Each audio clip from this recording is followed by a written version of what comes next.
¿Cómo están evaluando? A ver, está Leandro Santoro y está el hombre de Elisa Carrió. Yo me imagino que ahora el que va a estar enojado es Santoro y Del Gaiso va a decir, bueno, el martes Cristina va a estar como tiene que ser en todo proceso judicial. A ver, en primer lugar, que Cristina esté sentada ahí en esa foto con todos esos impresentables es gracias a Carrió también, porque fue la denuncia del 2008. sí. Y lo que hizo la Corte hace 24 horas fue una bofetada al pueblo argentino, que se armó un enorme escándalo, porque hay que meterle en el contexto político más allá de la cuestión jurídica. El día que Cristina va y se saca la foto con todo el tren fantasma del PJ, a la noche la Corte hace esta barbaridad. Entonces, ahí hay un mensaje. Hay un mensaje, ¿qué pasa si gana Cristina? Y ahí está esa foto. El 24 de noviembre podría ser la final del mundo. Y el 24 de noviembre todos esos lo dejan libre. Hay un mensaje de la Corte muy fuerte. Se armó un escándalo terrible, hubo cacerolazos anoche, y por eso hubo esta marcha atrás. Pero si una de las situaciones por las que la Corte también estaba entre los 9 pedidos de apelación era auditar toda la obra pública del kirchnerismo en 12 años. Si la Corte avalaba eso, íbamos a tardar 20 años en que esté sentada en el banquillo de los acusados. Entonces, la verdad es que estamos en un momento de mucho movimiento político donde la Corte jugó a la política, algo que no debería haber hecho. Fue una vergüenza lo que sucedió. Santoro. Yo nunca escuché a ningún compañero decir que la Corte Suprema estuviese integrado por grandes juristas, como dijiste vos. Sí escuché a muchos militantes del PRO decir que era una corte peronista cuando la Corte no fallaba, o por lo menos no instruía, en el sentido que ellos esperaban. Dicho lo cual, y aclarando que para mí el sistema judicial está todo podrido y hay que hacer algo en serio, yo coincido con lo que ponían recién en tu producción en el grafo acá abajo. Es la foto que quiere Macri para la campaña electoral. Las objeciones que presenta la defensa de Cristina son súper atendibles. Dicen, señores, acá hay 51 obras por las cuales ustedes la quieren imputar. Han auditado solamente 5, menos del 10%. De esas auditorías que han iniciado todavía no están culminadas, culminarían en agosto y ustedes quieren iniciar el juicio en mayo. Esto, digamos, si avanza después va a provocar nulidades con el fallo, es una vergüenza para la justicia. Habida cuenta de que también se exigen otro tipo de pericias, participación de perito de parte, cosas que por ahí son muy técnicas para la gente, pero que la verdad que en off todo el mundo reconoce que esto está armado para la campaña electoral. ¿Por qué los tiempos?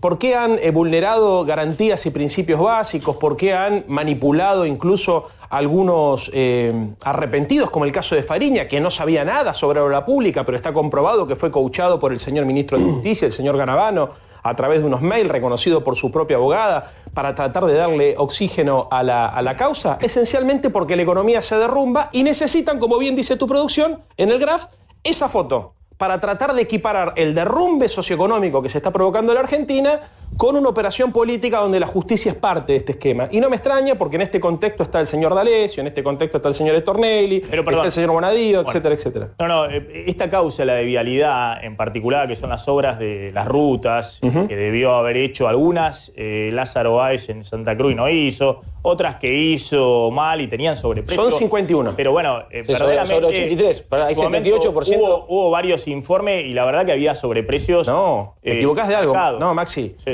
Hubo una auditoría encargada por el señor Iguacel, porque Iguacel, antes de ser ministro de Energía, fue responsable en Vialidad Nacional, que se encargó con funcionarios del equipo de Iguacel, que dio perfecto. Por eso la causa se estaba por caer hasta que apareció Fariña, que estaba preso con el gobierno de Cristina y que queda en libertad a partir de que se incorpora como testigo. Vos decís que son todos víctimas, los que están ahí sentados, yo no estoy diciendo Lázaro Báez, José López, me Devido, chicañes, no estoy diciendo eso. Carlos Kirchner y Cristina son todos No estoy diciendo eso. Yo lo que estoy diciendo es que la justicia le tiene que dar las garantías a cualquier ciudadano. Todas las garantías son iguales para todos. Que un sector de la sociedad esté convencido que Cristina es culpable de todo no significa que la justicia tenga que dejar de atenerse a las reglas que son elementales para vivir en una república democrática. Lo que nosotros decimos políticamente es, si ustedes, los que acusan, están tan seguros que lo que tienen para decir es verdad, ¿por qué hacen este tipo de chanchullos? ¿Por qué lo ponen a Fariña y lo coachean incorporándolo en una causa en la que no está? Pero, Leandro, ¿por qué no hacen las auditorías, no te digo de los 12.000 palos que se ejecutaron en Santa Cruz, por lo menos de las 51 horas por las cuales le van a imputar? ¿Por qué no esperan que terminen en agosto las auditorías que ustedes mismos se encargaron antes de esperar el juicio? ¿Sabes por qué? ¿por qué quieren empezar el juicio en mayo si las auditorías que ellos se encargaron van a estar listas recién en agosto? Para utilizarlo en la campaña electoral. A ver, Dos cosas. Primero está la direccionalidad de la obra pública. En Santa Cruz se hicieron 83 obras públicas, 51 a Lázaro Báez desde 2003, que salió del cajero del Banco Santa Cruz a hacerse un mega empresario. Segundo, cuando se fue, dijo, hicimos en 12 años una inversión de 107.000 millones de dólares. Y Carlos Warner, presidente de la Cámara Argentina de la Construcción, que armaba los clubes de obra pública, dijo, todas las obras tenían 20% de sobreprecio de mínimo. Ahí tenemos 20.000 millones de dólares robados del pueblo argentino. La mitad del acuerdo con el fondo. Entonces, la verdad que estas personas tienen que estar presos de por vida. Debido tiene que pudrirse en la cárcel. Y el pueblo argentino va a salir a la calle si esta gente sale. A ver, les hago una pregunta, ¿no? Porque están muy marcadas las dos posiciones. Yo creo que, bueno, si la justicia dice que hay que hacer el juicio, habrá que respetarlo. Y si yo pensaba lo mismo hace 24 horas, sí. Cuando digo la Corte decía que, bueno, que quería ver el expediente, si eso demoraba más tiempo y demás, lo que me sorprende es que salieron todos a decir que era una Corte bolivariana. Entonces, si critican los fallos de la justicia, si va para un lado o para el otro. Yo no escuché a nadie que haya dicho, Maxi, que es una corte bolivariana. Lo dijo Laura Alonso. Lo dijo Laura Alonso. Ah, bueno, obvio, Laura Alonso. Laura Alonso, la de la Oficina de Anticorrupción, dijo que la corte era bolivariana, digamos, como si en Argentina tuviéramos una corte. Yo he visto una Corte Suprema que ha fallado en los últimos 2 años de Cristina, con muchos fallos que Cristina la volvían loca, sí. Sacaban. Y he visto una Corte que, efectivamente, también en los últimos 2 años, ha fallado con fallos que lo han enojado muchísimo al presidente Macri. Pero me pregunto, ¿esa no es un poco la función de la Corte Suprema de Justicia? Te puedo preguntar a vos como periodista, ¿vos sentís que la han presionado a la Corte desde el Poder Ejecutivo? ¿Que la han presionado? Bueno, esos dichos que en las últimas 24 horas a mí me llamaban mucho la atención. La presionaron. Ahora, no creo que la Corte Suprema de Justicia se deje presionar, no se dejó presionar en su momento por Cristina. ¿Cambió la posición o no cambió la posición en las últimas horas? Bueno, no sé. A ver, le pregunto al doctor. A ver, a mí me toca hablar desde el punto de vista jurídico, porque es lo que... Me dicen que Santoro me hace una entrevista a mí cada vez que viene. Bueno, amigo, pero tenés un abogado constitucionalista, me estás preguntando a mí que soy economista. No, a ver, a mí me pasa... periodista. A mí me pasa que, digamos, en el medio de los dos, yo lo que tengo que decir es que la Corte, el Poder Judicial en general ha sufrido siempre presiones. No se puede decir, este gobierno presiona al Poder Judicial, pero no decir nada respecto de las presiones que el Poder Judicial sufrió durante el gobierno kirchnerista y viceversa. Yo lo que digo es, un sistema republicano de gobierno lo que exige como característica fundamental, la primera, son 5 características del sistema republicano: independencia del Poder Judicial, separación de poderes, renovación periódica de autoridades, transparencia en la gestión y rendición de cuentas. La primera es la independencia del Poder Judicial. Los jueces tienen que ser independientes, no solo del poder político, sino también de las corporaciones y de los factores de presión. Ahora, si a partir de ahí lo que ocurre es que efectivamente la Corte se politiza, la solución no es eliminarla. O eliminar o llenar la Corte de militantes, como dijo el intendente de San Antonio de Areco, o como dijo Menfo Giardinelli, hacer que el Poder Judicial deje de ser uno de los 3 órganos del gobierno y convertirlo en un servicio de justicia. Me parece que lo que hay que hacer es enderezar un vicio que es un Poder Judicial que acelera y desacelera de acuerdo a los tiempos políticos. Maxi, ¿le puedo hacer una pregunta al doctor? A propósito de lo que dice Santoro, que coincido en buena parte, porque, a ver, estamos hablando de la cuestión judicial.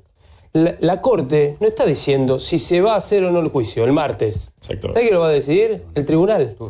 Repito lo que dije al comienzo. Yo pongo esa parte de escepticismo a ver si empieza o no el martes. ¿Por qué? ¿Qué es más escandaloso? ¿Que no empiece el martes, se dilate, vaya a agosto, julio, cuando quieran?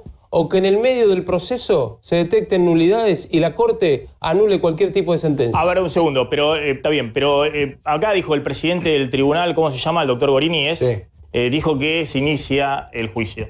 Sí. La Corte acaba de sacar un comunicado diciendo que no se inicia. suspende el juicio. No, pero a ver, Maxi, Digo, en principio el juicio empieza el martes, ¿o no empieza el martes? Pero claro, Sí. lo que pasa es que esto difícilmente Gorini se corte solo. O sea, esto lo hablaron con los jueces de la Corte. Hoy a la mañana, todas las imágenes del periodismo llevando los expedientes físicamente del Tribunal Oral a la Corte. Es claro, se hablaron por teléfono. A ver, Santoro, porque esto también se habló, ¿no? De Alberto Fernández, hace 24 horas era el operador que había ido, le había dicho a Hayton de Nolasco, le había dicho, no sé, al otro juez de la Corte, Rosati, que lo propuso Macri, ahora resulta que era un kirchnerista que estaba preparado para sacarse el disfraz. Lorenzetti siempre fue el enemigo odiado por Macri mutuamente, también por Cristina. Pero esto, ¿no? Lo tenemos ahí a Alberto Fernández supuestamente operando para que, como dicen algunos, la Corte la salve a Cristina. ¿Ustedes realmente creen eso del Gaiso? Le pregunto, ¿no? No le voy a preguntar a Santoro, digamos. Te lo vuelvo a poner en el contexto político, ¿no? O sea, 4 días antes de un juicio, el día que va al Congreso, al PJ, Cristina, se saca la foto, a la noche aparece esta sorpresa. Hay un contexto político atrás inocultable y generó un enorme escándalo. Maxi. Y por esto hoy se da esta situación donde el juicio que comienza. Es peor lo que dijo Alberto Fernández. Alberto Fernández, los jueces van a tener que dar explicaciones por las basadas que escribieron para cumplir con el poder de turno. Maxi, déjame decir algo muy cortito sobre esto. Y dijo con nombre y apellido, dijo Bonadío, Tornelli y todo. Una especie de amenaza de que si llegase al poder, los jueces... Yo insisto, el problema en la Argentina es que cuando el poder político está fuerte, los jueces se arrodillan ante el poder político. Es así. Sí, pero déjame decir algo. Es el problema de la Argentina. Ahora, el problema también es que todos los políticos, los que se fueron, los que están, los que quieren volver o los que quieren venir, todos tienen ese concepto. Entonces, se van a tener que dar explicaciones los jueces, supuestamente Alberto Fernández, cuando el kirchnerismo tenga poder. ¿Quién dijo eso? Cuando el kirchnerismo... ¿Yo sabés qué pienso? Sí. Que le van a tener que dar explicaciones a la historia. Porque cuando pase el periodo macrista y veamos que un señor como Stornelli fue requerido 4 veces por la justicia y no fue, cuando veamos como por ejemplo un señor como Bonadío tomó como válida la declaración de un falso abogado como el señor D'Alessio, que firmó incluso diciendo que era abogado en la causa del gas licuado, cuando tengamos que ver en perspectiva lo que pasó con el señor Fariña, que fue coachado para declarar lo que el poder político necesitaba, nos vamos a agarrar todos la cabeza y vamos a decir cómo pasó esto en la Argentina. Alberto Fernández es una persona seria, bajo ninguna circunstancia está apretando diciendo que el día de mañana cuando él sea algo importante la van a pagar. Está haciendo un juicio político, no da nombre y apellido, por lo menos en este párrafo que me das vos acá. Si hace referencia a algunos magistrados en particular, creo que tiene derecho porque es un hombre que conoce de derecho, es un profesor de derecho penal muy importante en la Universidad de Buenos Aires, y fundamentalmente lo pone en un marco de temporalidad que hace a lo que todos creo que queremos, que es que las instituciones se autodepuren. La democracia y la república es el único régimen que se puede autodepurar. Así como yo coincido con muchas de las críticas que se han hecho sobre la gestión anterior, y efectivamente hay cosas que hay que mejorar, también cuando pase el tiempo vamos a tener que hacer un análisis profundo. Estamos hablando de Ollarvide confesando barbaridades que habrá que comprobar, sobreselló a los Kirchner. Ahora, lo que es increíble, un operador judicial lo agarraba del codo. Ahora, Maxi, pero te cuento algo peor todavía. Un minuto, que haya un señor como D'Alessio que haya comprobado a partir de WhatsApp, filmaciones, escritos, su injerencia en el poder político y que nadie dé explicaciones. Pero está preso, ese señor está preso. Sí, está preso, pero a ver, está preso, pero sin embargo las causas donde él declaró siguen todas en pie. Está preso, pero por ejemplo al señor Fariña nadie le preguntó acerca de la vinculación que tenía con el señor D'Alessio. Está preso, termino con esto, está preso, pero el gobierno hizo lo imposible para sacarle la causa al señor Ramos Padilla. Y todos lo hemos visto. Hicieron lo imposible para sacar la causa de Dolores a Comodoro Pi para manipular la justicia. Servini de Cubría, que no es una jueza precisamente kirchnerista, dijo que nunca fue tan extorsionada como en este gobierno. Entonces, que hay problemas endémicos a la democracia, no vamos a decir que esto aparece ahora con Macri, eso viene desde calculo yo que viene desde el menemismo. Nadie puede dejar de reconocerlo. Ahora, tampoco embarremos a todo el mundo con el afán de defender a nuestro espacio político, porque me parece que lo que dijo Alberto bajo ninguna circunstancia se pone en el contexto de cuando yo sea gobierno ustedes la van a pagar. No es eso lo que dice ahí. Primero, Alberto Fernández, persona seria no tiene nada. Fue un siniestro personaje que en el 2005 le hizo una operación de inteligencia a Enrique Olivera para que pierda las elecciones. No fue él. Y fue comprobada que fue una operación de inteligencia hecha por Alberto Fernández. Así que de serio no tiene absolutamente nada ese señor que hoy está mandando mensajes diciendo, si ganamos, guarda. Ese es el mensaje. Maxi, a ver, vos decís que, Leandro, que está todo armado prácticamente, lo que entiendo de tu discurso. Pero Cristina está procesada en 10 causas, no en una. Los que fueron a declarar contra Cristina son personajes del riñón de Cristina. El contador de la familia. La viuda de Muñoz. La mano derecha de Abal Medina, que era jefe de gabinete de ministros. Es decir, realmente cuesta entender cómo podés estar convencido que se puede armar semejante película cuando son los propios del corazón de la Está bien. mesa chica de Cristina. A ver, un ¿sabés lo segundo, que le un verba? segundo. Me parece interesante algo que estamos discutiendo que no tiene que ver si Cristina es culpable o no, porque está claro, como hablaba Timerman, eso lo define que la hay justicia, un tercio de la población que está convencida de que Cristina es culpable ya desde el primer momento, así como hay un tercio de la población que está convencida de que Cristina es una víctima política y demás. Acá lo importante es si los jueces tienen garantías para investigar y demás, o si hay un método de la política cuando tiene poder, que yo estoy convencido que hay sobrada muestra que se desplegó en toda su dimensión en el anterior gobierno y que muchos dicen, hay artículos muy interesantes escritos por ejemplo por Carlos Pañi en La Nación, que sigue diciendo ese mismo método se despliega ahora a través de los servicios de inteligencia que responden al gobierno y demás sobre los jueces actuales. Y hay ese mismo método Algunos de agregados. presiones y de extorsión a los jueces. Esta ley del arrepentido, Maxi, porque para efectivamente, como dice acá el compañero, Cristina creo que está procesada en 10 o 11 causas. 11. 11 causas, te corrijo. Va desde dólar futuro, pasando por el memorándum con Irán, cualquier delirio, cosas que todo el mundo sabe que no son judicializables, pero lo meten en la misma bolsa con la intención de generar este pánico. Segundo lugar, es cierto, como ya lo discutimos en este programa, hay muchas personas que estaban cerca de Cristina que están declarando en contra de Cristina. Ahora, ¿en qué contexto lo hacen? ¿Y cuándo cambian su declaración? Cuando los meten en cana y los extorsionan, abusando de la prisión preventiva, y hay comprobadas declaraciones de personas que dicen, yo si no declaraba lo que me pedía el juez y el fiscal, me dejaban en cana. Por ejemplo, yo lo dije la vez pasada en este programa, me acuerdo cuando metieron en cana a un patrocinado por el señor Cuño Libarona, que en el programa Animales Sueltos dijo, primero, con total desparpajo, es increíble lo que están haciendo, me pidieron que cambie la declaración de mi defendido, si no lo seguía metiendo en cana, y después cambió un poquito el discurso, pero yo se lo escuché bien Se escuchado. presentaron voluntariamente igual. ¿Quiénes se presentaron? Estaba preso el defendido de Cuño Libarona, y hay un montón, como también está el rumor, dicho inclusive por el Diario de la Nación, que muchos de los que fueron a declarar en condición de testigos se presentaron voluntariamente a escribano público a dejar constancia que estaban siendo extorsionados tanto por el señor Bonadío como por el señor Stornelli, que si no declaraban lo que querían, quedaban adentro. ¿Sabes por qué es esto que no pasó nunca? Porque con el menemismo pasaron un montón de cosas, te acepto, con el kirchnerismo también, pero nunca se abusó de la prisión preventiva como se está abusando ahora. El mecanismo de abusar de la prisión preventiva para conseguir que una persona declare lo que te sirve a vos políticamente, lo van a pagar, pero no con el gobierno de Cristina, lo van a pagar con la historia. A ver, le pregunto al doctor. Si es así como dice Leandro, es muy bueno que el día de mañana paguen las consecuencias los que han presionado. A mí no me interesa de qué lado vengan. Me interesa Claro, que los propios jueces los investiguen. Absolutamente, Claro. absolutamente. La Y realidad aparte la justicia tiene ámbitos de revisión. Por supuesto. Tiene el juez instructor, el tribunal oral, tiene la Cámara de Casación, la Corte Suprema. Lo que no hay que hacer es tener preconceptos con la justicia. La justicia es buena cuando dicta fallos favorables, es mala cuando dicta fallos desfavorables, como pasó también con Cristina Fernández, que cuando le dictaban un fallo favorable, en el caso de Yarvide, estaba todo bien, y si no les pedía a los jueces que armen un partido político y que se presenten a las elecciones. Eso por un lado. Por otro lado... Pero perdón, doctor, coincido totalmente. Ahora, fíjese que lo mismo le pasa, por eso a mí ayer las declaraciones de los más altos funcionarios del gobierno nacional, tratando a la Corte Suprema de Justicia de la Argentina como si fuera Venezuela, a mí me parece que no corresponde. No, pero está porque bien. habla de deslegitimar a todo el sistema. Es decir, usted explicó bien y dice, no me gusta esto que hizo la Corte porque hay acá jurisprudencia y demás. Y a mí me parece bien que todos argumenten. Ahora, me parece que tiene que haber una responsabilidad de los altos funcionarios. Está claro que el gobierno anterior no tenía responsabilidad, porque estaba cuestionando cada fallo de la Corte. Los fallos de la FIP, los fallos de los jubilados, todos los fallos de la Corte eran enemigos de la patria y ponían en juego al gobierno anterior.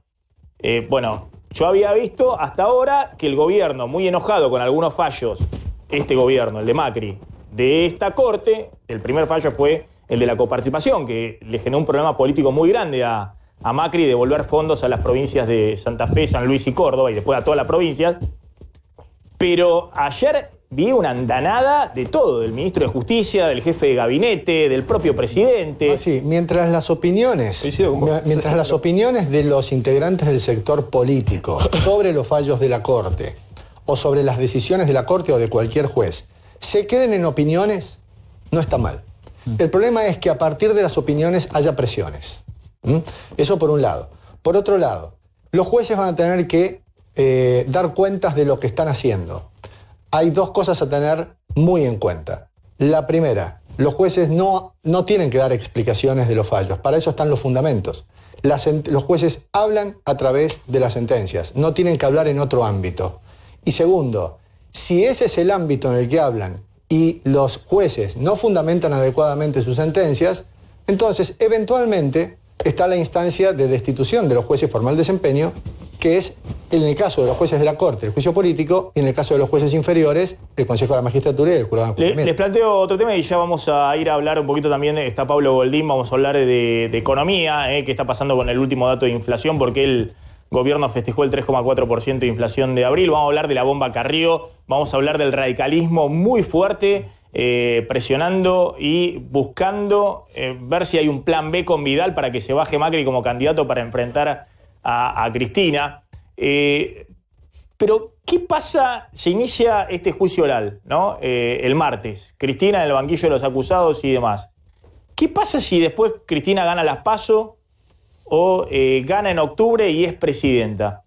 Va a tener fueros de la misma manera, aun cuando en sede penal sea condenada. Sí.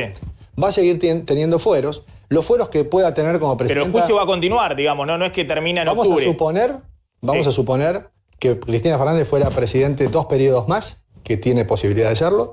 Vamos a suponer que en el transcurso de esos 8 años se dicte una sentencia condenatoria, que esa sentencia condenatoria quede firme y que el juez ordene el arresto de la presidente. Primer punto, la presidente como presidente tiene fueros. Segundo, los fueros que tiene como presidente son inconstitucionales, porque no vienen de la Constitución. La Constitución no le da fueros al presidente. Esa es la ley de fueros. La ley de fueros no puede otorgar privilegios, lo tiene dicho esta Corte en el caso Milman respecto a los parlamentarios del Parlasur. Por lo tanto, para que Cristina Fernández, siendo presidente de la Nación, pueda ser arrestada, es necesario que se plantee la inconstitucionalidad de la ley de fueros y que el juez mande a alguien a arrestarle a la Casa Rosada. Esto es ciencia ficción. Y hay otro tema, el indulto. Si Macri fuera nuevamente presidente y Cristina Fernández o cualquier otro, y Cristina Fernández fuera condenada, está la posibilidad del indulto. Y segundo, ¿está la posibilidad de que un presidente se autoindulte? La respuesta es tremenda. Bueno, ya estamos hablando de escenario de son posibilidades, son posibilidades. Bueno, pero es un hecho, la verdad, a ver, y vuelvo con Timerman y con Gonzalo Peña, es un hecho, la verdad, muy extraño. Es cierto que Macri asume con un procesamiento, el de las escuchas ilegales, y es rápidamente sobreseído. Sobreseído por el juez Casanelo, que decían que era un juez. Por eso yo digo a los jueces, y qué sé yo, ¿viste? No los tomes literalmente que son kirchneristas o son macristas, porque el juez Casanelo era supuestamente el estandarte de los derechos humanos y el juez que defendía todo el kirchnerismo y lo sobreseyó a Macri a poco de asumir. Me imagino porque está bien, porque en esa causa entendió el juez que había elementos para sobreseerlo, ¿no? Entonces, ahora, Cristina asume, más allá de todas estas causas, ya con un juicio oral encima, bueno, esto que está contando el doctor, ¿puede haber una condena antes de octubre? No. ¿El tribunal no? Hice ejercicio... No, pero el tribunal se va a tomar varios meses. No. El tribunal oral. Sí. Bueno, ¿para la causa de Cristina? No, para esta causa que se inicia el martes. No. Mayo del año que viene. Recién en mayo del año que viene habría la condena. Sí, porque condena o absolución, digamos, un veredicto, quiero decir. Una audiencia por semana se calcula nada más, ¿eh? O dos. Pero lo que nos interesa es la foto. Pues no, estoy diciendo, cuando hablo de condena puede ser una probation. No, ya sé, estoy hablando ya sé, por ahí es trabajo comunitario. Salió condena, pero por ahí. No, puede ser absolución, como dijiste, pero lo que les interesa es la foto, porque me parece que no se ha resuelto una cosa anterior, que es que las pericias que incluso el tribunal inicial, el juez de instrucción manda hacer, no están culminadas. Entonces están arrancando el juicio sin que se haya aportado toda la prueba, que es lo primero que reclama Veraldi, después no se puede aportar prueba, y sin que haya culminado la auditoría que ellos mismos iniciaron. Esto la gente lo tiene que saber porque si no parece que es un delirio. Sin la prueba terminada. Exactamente. Sin la prueba terminada va a arrancar el juicio. Esto está mal. Yo te digo una cosa, Maxi, discúlpame, ¿no? Que insista. Para mí lo más importante de los 10 puntos de la Corte Suprema en el comunicado es el punto número 9. Eso es una advertencia. El punto número... Después si querés lo repasamos. Bueno, simplemente lo que dice acá, lo tengo acá. Dice que de este modo, viene diciendo por qué pedía los expedientes, se evitará reincidir. Mira, ahí está. Que de este modo se evitará reincidir en anteriores experiencias jurisdiccionales en las que por no haber ejercido un control oportuno, Corte Suprema, los procesos llevados adelante culminaron nulificándose. Ahí lo tenemos subrayado. Por deficiencias procesales no atendidas en su debido momento. El debido momento, lo que están interpretando de la defensa es este. Tal cual. ¿Se entiende lo que voy? Lo que está diciendo la Corte es, ojo, no vayan a hacer cualquier cosa en el tribunal que después me llegue un expediente que se declare nulo. No vayan a... No, para mí lo que dice es no vayan a Pero lo que arrancar. está diciendo la Corte, lo que está diciendo la Corte en ese punto 9 sería lógico si la decisión de la Corte fuera suspenda el inicio del juicio oral. Pero no lo va a decir la Corte. Es que lo tiene. La Corte no va a decir suspendan el juicio. Sí lo tiene que decir la Corte. Bueno, pero igual, Cuando de la cualquier Corte- manera, cuando el la- inicio es que el juicio oral arranque sin que esté terminada la prueba. ¿Se entiende esto? Porque si no es una locura. Bueno. Porque termina en agosto, además. Es por eso te digo, si vos tenés, si la verdad te respalda, ¿por qué utilizás este tipo de triquiñuelas? Vos lo que decís es que están apresurados por tener la foto el martes Por supuesto. de Cristina en el arranque de campaña. Exactamente. No. A ver, me parece que estamos redundando en toda una situación donde está claro el planteo de Santoro, donde todo es una situación de nulidades, y nosotros creemos que está bien armado todo para que se pueda A juzgar a la ver, presidenta. Timerman, le pregunto a Timerman de Peña. Hoy escuchaba, creo, un comunicador que se preguntaba cómo puede ser que Cristina, con no sé cuántos procesos, estas causas, compartiendo ahí con Lázaro Báez, con Devido y con el otro que tiraba los bolsos con los dólares, José López, ¿cómo puede ser que un tercio de la sociedad, incluso más, ahora está más arriba, incluso en las encuestas, la siga votando? Se preguntaba este comunicador, ¿no? Y yo decía, pero la respuesta es muy sencilla. Porque del otro lado tenés el fracaso económico de Macri. Digamos, más allá de las fidelidades, más allá de que algunos crean que efectivamente Cristina ha sido un modelo muy exitoso y que a futuro lo va a hacer más todavía, digamos. Del otro lado estás mostrando Te el agrego algo, fracaso y la gente económico. se da cuenta que la justicia está llena de chantas. Se dan cuenta. Se dan cuenta que Stornelli algo tiene que explicarle a la sociedad. Entonces, porque no es que, viste, ha venido el Tribunal de la Haya a juzgar los delitos de corrupción del kirchnerismo. Vinieron una manga de mafiosos que está comprobado que han tratado de utilizar las causas no solamente para favorecer políticamente al gobierno, sino para hacerse rico ellos. ¿Sabes qué? Es una locura. No me quiero meter en eso. Yo tengo la impresión de que la gente en general, el cuestionamiento que le hace a la justicia es que no condena a nadie, digamos, que no mete preso ni al que comete delito de corrupción, ni al que roba, ni al que... Entonces, la gente en general, la que no tiene un preconcepto hecho, digamos, o una militancia como es tu caso, es cierto que parte del kirchnerismo, o todo el kirchnerismo, cree que Cristina, como decíamos, es una perseguida política. Pero la gente en general, ahora digo, ¿por qué hay una parte grande de la gente que no es kirchnerista y que igualmente Porque se da cuenta de esto desconfiaba mucho de Cristina por la corrupción y demás, se había alejado de Cristina? Stornelli acusa a Cristina. ¿Por qué Stornelli no va a dar explicaciones? Está bien. ¿Vos crees que la gente que no es kirchnerista no te jode eso? Yo no sé si la gente que no es kirchnerista hace una lectura muy fina. No, pero de- eso es muy grueso. Maxi, la gente que no es kirchnerista, Me parece no que piensa la como opción yo, de Cristina para la gente que no es kirchnerista es: miren el fracaso económico de Macri. un sector sí. No me importa si hay más o menos corrupción, lo un que sector sí. Lo que me importa es que me alejo de... Y otro sector dice, Bueno, no, muchachos. Ahora, pero le preguntamos a Timerman. Sí, Sí. primero, básicamente la militancia lo que te da es creencia. Digamos, un militante es un creyente en una posición determinada y va a defender esa posición con argumentos racionales, digamos. Pero es una persona que cree en eso. Yo creo en la honestidad de ellos dos, que defienden posiciones diferentes porque militan en partidos diferentes. Ahora bien, ser víctima de la justicia, la expresión víctima de la justicia debería ser un oxímoron. Si vos sos víctima de la justicia, hay algo que no funciona bien en el país. Y en particular en este país, que la justicia no funciona bien, es algo que está aceptado por todos, incluso te diría en conversaciones en off, por la propia justicia. La justicia acepta que la justicia no funciona bien. Respecto al hecho de por qué tanta gente, a pesar de todo lo que ¿Por está qué pasando Cristina es tan competitiva perfecto. si incluso, como dice Leandro, Pero porque hay se va a montar, esto lo dice Santoro, se va a montar ¿Por qué es tan el competitiva? último acto, que es que Cristina tenga que iniciar la campaña después de la foto y la feria del libro y demás en el banquillo de los